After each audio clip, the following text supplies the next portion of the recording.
ഹോസ്പിറ്റലിൽ ഒരു കുട്ടി മിനി വ്ളോഗ് കാണാം കേട്ടോ രാവിലത്തെ. അപ്പോൾ ആൾ രാവിലെ തന്നെ എഴുന്നേറ്റിട്ടുണ്ട്. എഴുന്നേറ്റല്ല എഴുന്നേൽപ്പിച്ചതാണ് കേട്ടോ. രാവിലെ സിസ്റ്റർമാർ വന്നിട്ടുണ്ടായിരുന്നു ഇഞ്ചക്ഷൻ എടുക്കാൻ വേണ്ടിയിട്ട്.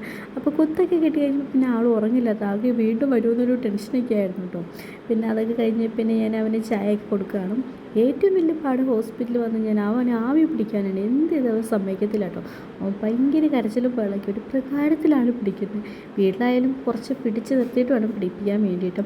അപ്പം സിസ്റ്റർമാരൊക്കെ അവിടത്തൊക്കെ വരുന്നുണ്ടെന്നൊക്കെ പറഞ്ഞു. പക്ഷേ രക്ഷയില്ല കേട്ടോ. ഭയങ്കര പുള്ളി നിൽക്കുക. എനിക്കിത് വേണ്ടാന്നൊക്കെയാണ് പറയുന്നത്. ഒരു പ്രകാരത്തിൽ നമ്മൾ പിടിച്ച് കുറച്ചൊക്കെ ഓക്കെ ആക്കി വെച്ചിട്ടുണ്ട് കേട്ടോ. അപ്പോൾ ഇത് പിടിച്ചില്ലെങ്കിൽ അത് ഇഞ്ചക്ഷനൊക്കെ ആയിട്ട് വരുമെന്ന് ഉറപ്പ് ആൾക്ക് ചെറിയൊരു പേടി ഉണ്ടായിരുന്നു. അപ്പോൾ അതുകൊണ്ട് ഒരു പ്രകാരത്തിൽ പിടിച്ച് കഴിഞ്ഞു മൊത്തം. പിന്നെ കുറച്ച് നേരം പിന്നെ കളി ടൈമാണ് കേട്ടോ. പിന്നെ കുറച്ച് നേരം അവന് കട്ടയൊക്കെ എടുത്ത് കൊടുത്ത് അവന് കളിയൊക്കെ ആയിരുന്നു. പിന്നെ കുറച്ച് കഴിയുമ്പോൾ അമ്മ വന്നിട്ടുണ്ടായിരുന്നു. പിന്നെ കുറച്ച് നേരം പുറത്തേക്കിടയൊക്കെ ഇറക്കി അവനെ കളിച്ചു കേട്ടോ. കളിച്ചൊന്നുമില്ല, ജസ്റ്റ് അതിലൂടെ ഇറങ്ങി നടന്നുള്ളൂ, പുറത്തേട്ടൊന്നും പോയില്ല. അത് കഴിഞ്ഞിട്ട് പിന്നെ ഞാൻ ഒരു സംഭവം വാങ്ങിച്ചു വന്നിട്ടുണ്ടായിരുന്നു. ഒരു സർപ്രൈസാണ്, ഒരു കുഞ്ഞ് മറ്റേ ക്ലേയാണ് വാങ്ങിച്ചു വന്നിട്ടുണ്ടായിരുന്നത്. അപ്പോൾ എന്തെങ്കിലും ചെറിയ മെനമണിയൊക്കെ വേണമല്ലോ ഹോസ്പിറ്റലിൽ ഇരിക്കുമ്പോൾ. അപ്പോൾ ആൾക്ക് പുറത്തേട്ടൊന്നും അവൻ ഇറങ്ങി പോകാൻ പറ്റില്ല. അപ്പോൾ എന്തെങ്കിലും കുറച്ചൊരു മെനയൊക്കെ പണിതുകൊണ്ടിരിക്കട്ടെ എന്ന് വിചാരിച്ചുകൊണ്ട് ഞാൻ ക്ലേ വാങ്ങിച്ചു കൊടുത്തു. എൻ്റെ പൊന്നു ഭയങ്കര അബദ്ധമായിപ്പോയെന്ന് എനിക്ക് തോന്നുന്നു. എല്ലായിടത്തും ഒട്ടിച്ച് വയ്ക്കൽ തന്നെയായിരുന്നു പരിപാടി ഉണ്ടായിരുന്നു. ഇതെന്താ അമ്മൂന്നൊക്കെ പറയുക കേട്ടോ. സർപ്രൈസൊക്കെ കിട്ടാൻ ഭയങ്കര ഇഷ്ടമാണ് കേട്ടോ. അപ്പോൾ ഇനിയുണ്ടോ ഇനി എടുക്കുന്നൊക്കെയായിരുന്നു ആളവിടെ നിന്ന് പറഞ്ഞിട്ടുണ്ടായിരുന്നത്. അപ്പോൾ ഇത് കണ്ടപ്പോൾ ഭയങ്കര സന്തോഷമായിട്ടോ.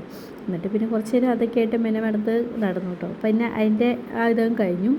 പിന്നെ കുറച്ച് നാൾ TV കാണാൻ വേണ്ടിയിട്ട് അവിടെ ഇനി ഇരിക്കുക. അപ്പോൾ ഇത് ഇന്നത്തെ ഒരു കുട്ടി വ്ളോഗ്